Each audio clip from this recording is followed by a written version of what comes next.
Mabait talaga siya. Ganun yung nangyari. And that's good with you.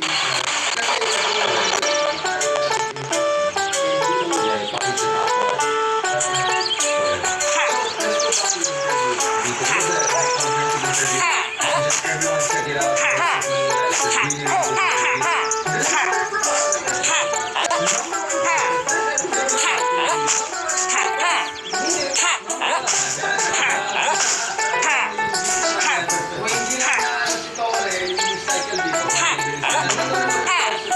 So, what is your sense of the interview with Vico? And what are the give us the spoiler. So, before going into the structure, unang first part is about flood control, kaya last election. So, everything about last election. So, saan yung controversial na post about some journalists. So, yung nandun sa unang part, kung mga 40 minutes sa tapos sa second part, much shorter. I wanted na ipasok yung mga achievements na sa base. Kasi lalo na kung naka-monitor regularly sa page TV o sa NBA, kung sa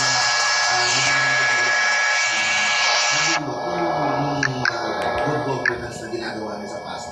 Yung napag-usapan namin yun, yung mga scholarships, yung mga bahay. Yeah, sorry. For the purpose of people, ano yung mga key achievements? Oh, yung mga big 5 achievements niya. Yeah, sakto. Big 5 na dyan yung So, the first one is about yung, siyempre, yung nakilala siya.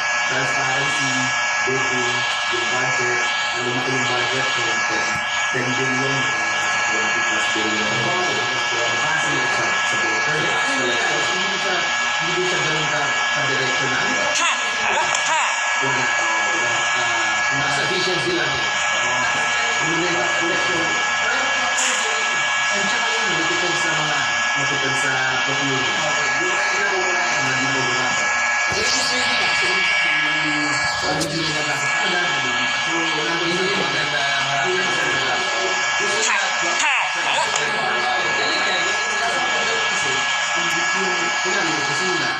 Hindi sa rin na sinusunod sa properly doing mga procedure. Tumakarala din. Kaya ganun din niya sa baso. Procedure, pagsanay ko sa ano.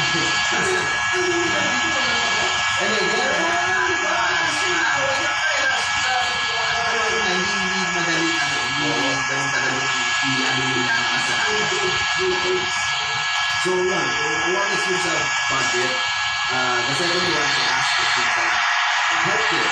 Yung inaalis mo yung second general hospital, yung bagong hospital na ginagawa, yung building sa Pasig.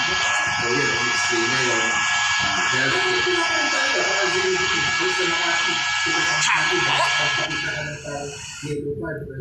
Wala na. Ano gagawin sa Pasig? Wala. Pupunta ka lang. Yung magkakalam ka, ay nasa boundary mo lang.